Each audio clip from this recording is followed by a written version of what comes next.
Magandang araw mga Lods, pag-usapan natin mga kaganapan sa boxing. Handa na sa suntukan, sumabak na sa training si PNP Chief Police General Nicolas Torre III bilang paghahanda sa ikinakasang charity boxing match nila ni Acting Davao City Mayor Baste Duterte. Nagtre-training si Torre sa Camp Crame, Quezon City.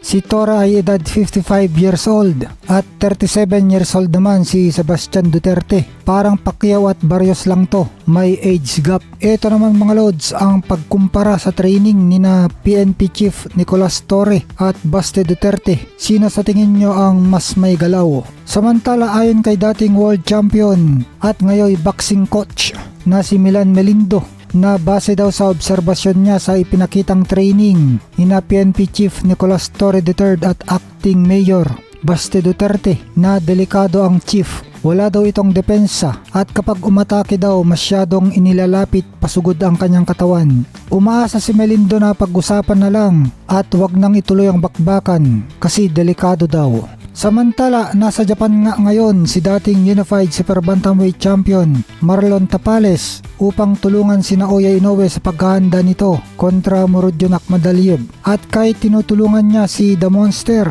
may sariling training pa rin si Tapales. Kasama pa niya ang kanyang coach na si Ernel Fontanilla. Makikita na napakatulis ni Tapales sa kanilang pad training ng kanyang coach sa Yokohama, Japan, Ohashi Boxing Gym. Samantala dahil sa magandang ipinakita ni Manny Pacquiao sa laban niya kay Mario Barrios ay inilagay siya ng ESPN na pang-anim sa kanilang latest welterweight rankings. Si Mario Barrios ay nasa number 3 spot. Nasa number 9 naman ang posibleng next opponent ni Pacquiao na si current WBA champion Rolly Romero.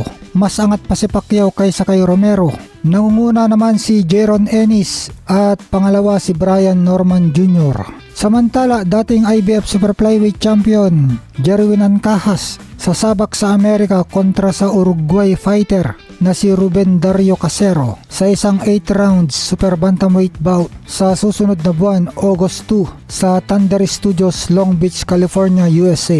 Good luck Team Ancajas. Si Ruben Dario Casero ay edad 32 years old, mas bata ng isang taon kay Ancajas. May record ng 13 wins at 4 losses. Samantala nagtatanong ang The Ring kung sino daw ba ang dapat na labanan ni Manny Pacquiao. Naglagay sila ng tatlong pagpipilian. Ito ay sina Floyd Mayweather, Gervonta Davis at Rolly Romero. Kung si Rolly Romero ang pipiliin ay meron siyang maibibigay kay Pacquiao na WBA World Title. At dahil nagdesisyon na si Jaron Ennis na umakyat sa light middleweight ay mapropromote itong si Romero bilang full champion sa WBA. Gagawa si Pacquiao ng kasaysayan na pinakamatandang welterweight champion pag tinalo niya si Romero. At ang maganda ay brawler itong si Romero at hindi nagjajab, kaya bagay ang estilo niya para kay Pacquiao.